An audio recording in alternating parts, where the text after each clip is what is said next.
evolución está presente desde el inicio de las apariciones de los seres vivos y ha jugado un papel muy importante, así como desde la aparición de los primeros conservados que posteriormente fueron evolucionando a células, y las células se fueron juntando para formar formas de vida pluricelulares, y a partir de eso se fueron desarrollando seres vivos más completos y desarrollando nuevas especies.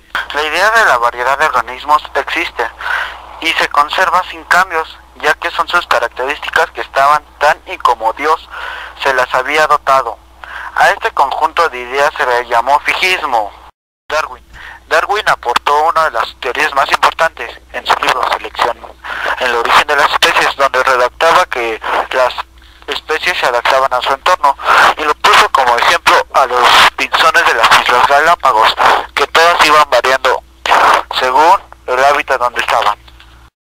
Es un proceso por el cual el más apto en medio sobrevive. Selección sexual es el que más fuerte se reproduce y así asegura su descendencia. Selección disruptiva va dándole dos o más características fenotípicas a una especie, dando la mejor adaptabilidad al entorno. Direccional va desplazando un fenotipo para una característica de esa especie, se va especializando en un solo sistema. Selección estabilizadora, como su nombre lo indica, tiene la estabilidad entre fenotipos y características de la especie, dándole más oportunidades de sobrevivir.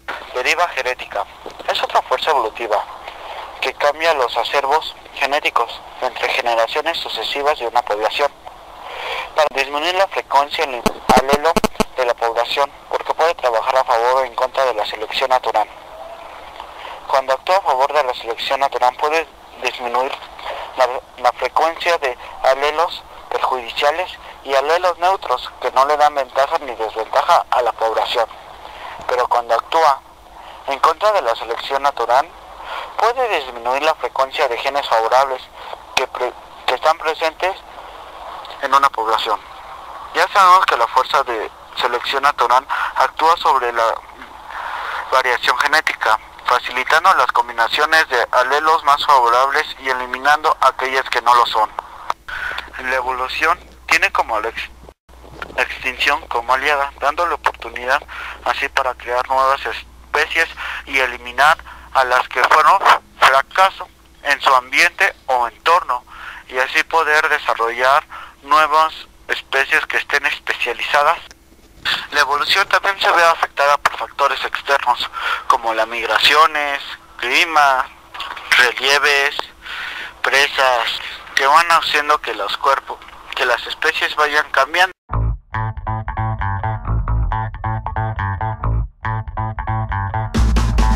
¿Cómo sabemos que hubo vida? A lo largo de la historia, el hombre ha tratado de explicarse la existencia de la vida en la antigüedad, por lo que tuvo la necesidad de recabar evidencias para llegar a conocer la diversidad previa y posterior a su aparición. El mismo estudio de tales evidencias provocó su clasificación. Paleontología: ciencia que estudia los fósiles, los cuales constituyen una de las principales fuentes de información para reconstruir. Cuando los organismos mueren, sus cuerpos son destruidos en su totalidad por microorganismos. Sin embargo, solo las partes duras, como el esqueleto, son las más resistentes a la descomposición y por lo tanto las que se preservan, dando lugar a la información. Muchos de los fósiles que se encuentran son restos, huellas e impresiones de los organismos originales preservados a lo largo del tiempo, por la acción de procesos naturales como la sedimentación, los moldes, la cristalización y la carbonización, entre otros. Algunos fósiles pueden ser tan precisos que es posible notar detalles de partes duras, por ejemplo, los corales, conchas, huesos y vértebras, o las partes blandas de las hojas, tallos, semillas, músculos, piel o plumas de aves. Son algunas de las plantas y animales que alcanzan a ser fosilizados. Algunos restos fósiles de organismos quedaron en la superficie, fueron cubiertos por varias capas de sedimentos, tierra y otros organismos que los preservaron. Con movimientos de la corteza terrestre, algunos quedaron expuestos a los procesos naturales, como la erosión, y otros fueron descubiertos por trabajos de excavación. La palabra fósil deriva del término latino fósiles, que significa excavado. Embriología. Ciencia que estudia la formación y desarrollo de los embriones. Las etapas iniciales del desarrollo embrionario de especies como los peces, mamíferos y reptiles son muy similares y solo se diferencian en las etapas finales. La ontogenia. Estudia la historia de cada individuo desde que inicia su desarrollo embrionario hasta que alcanza la edad adulta y sirve para determinar las relaciones evolutivas entre organismos de especies diferentes. Serología y biología molecular. La serología estudia los componentes del suero sanguíneo con ayuda de la biología molecular, la cual estudia la estructura de las moléculas químicas que conforman a los organismos. Biogeografía. Rama de la biología que estudia la distribución geográfica de los seres vivos. Los animales habitan generalmente en la misma región que sus antepasados. Morfología. Parte de la biología que estudia la forma de los seres orgánicos. La taxonomía. Más que una evidencia, la podemos clasificar como un mecanismo inventado por el hombre para ordenar y clasificar a los seres, ya que las especies se clasifican en géneros y los géneros en familias. Estas y otras evidencias fueron una gran aportación al mundo científico, ya que gracias a ellas podemos apreciar la actual biodiversidad.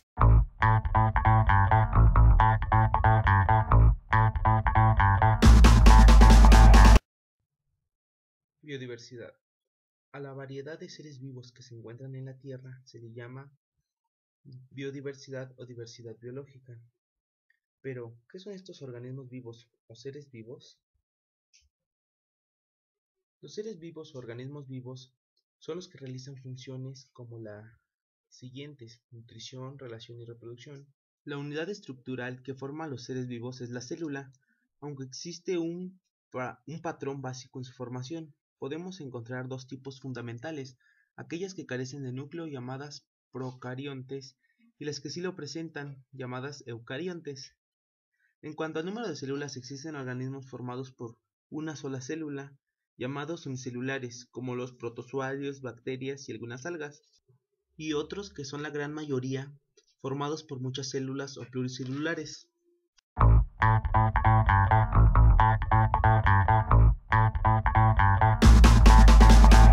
Se puede considerar que la biodiversidad está formada por tres componentes claramente relacionados: la diversidad genética, la diversidad taxonómica y la diversidad ecológica. La diversidad genética es el número total de características genéticas dentro de cada especie. Esta diversidad se reduce cuando hay cuellos de botella, es decir, cuando una población disminuye sustancialmente y quedan pocos individuos. A mayor diversidad genética, las especies tienen mayores posibilidades de sobrevivir a cambios en el ambiente. Las especies con poca diversidad genética tienen mayor riesgo frente a estos cambios. La diversidad taxonómica o taxonomía es la especializada en clasificar a los seres vivos de acuerdo a sus características y o parentesco. Hay diferentes tipos de clasificación: podría ser de reino, filum, clase, orden, familia, género o especie. Un ejemplo también de clasificación podría ser el cómo obtienen la energía los seres vivos. Hay aerobios, que son los que respiran tomando oxígeno del aire y o del agua para utilizarlo en sus procesos vitales.